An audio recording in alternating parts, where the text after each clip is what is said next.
PCOS, হ্যাঁ, polycystic ovarian syndrome.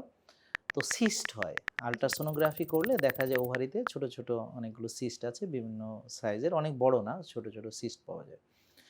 তো এটা এই কারণেই পিসিওএস। তবে এর পেছনে আছে অনেক বড় কিছু কারণ। তো কি ঘটে, কারো কারো মাসিক অনিয়মিত হয়, কারো কারো একদম বন্ধ হয়ে যায়। তারপর ওই যে আপনি বললেন ইনফার্টিলিটির সমস্যা, তো জি, স্বাভাবিকভাবে মাসিক না হলে বাচ্চা তো হতে পারে না, ওভুলেশন তো আর হচ্ছে না।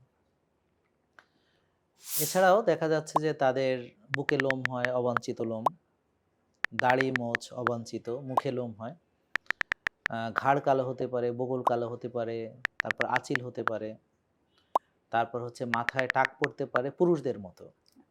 আর মুখে ব্রণ হতে পারে।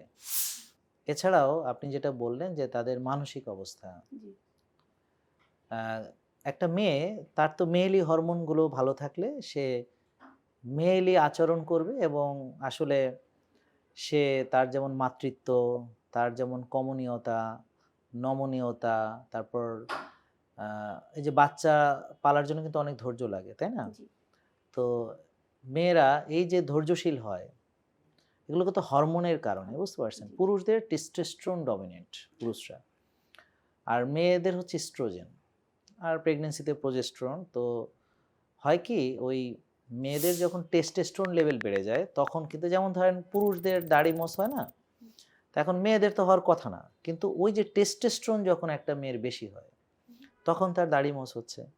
সাধারণত ছেলেদের বেশি ব্রণ হয়, তাহলে মেয়েদের কেন হচ্ছে? ওই যে টেস্টোস্টেরন বেড়ে যাওয়ার কারণে। আর হচ্ছে যেমন মাথায় টাক তো মেয়েদের পড়ে না, ছেলেদের পড়ে, তাই না? তো টেস্টোস্টেরনের প্রভাবে, হ্যাঁ। আর ইনসুলিন বেশি থাকার ফলে দেখা যাচ্ছে যে ওর ঘাড়ের এদিকে কালো একটা প্রলেপের মতো পড়ে। এগুলো যতই আপনি ঘষেন মাজেন এটা ওঠে না। অনেক সময় অনেক স্কিন ডাক্তার দেখায়, বাচ্চাদেরকে নিয়ে যায়।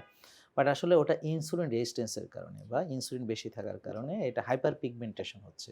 আঁচিলটাও ওরকম, হ্যাঁ? আচ্ছা, আঁচিলটাও ওই কারণে হয়।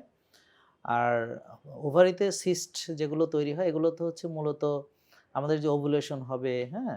তা এটা যে রাপচার হবে, তো এগুলো হতে পারে না, অ্যারেস্ট হয়ে যায় একটা জি, মাঝপথে এসে।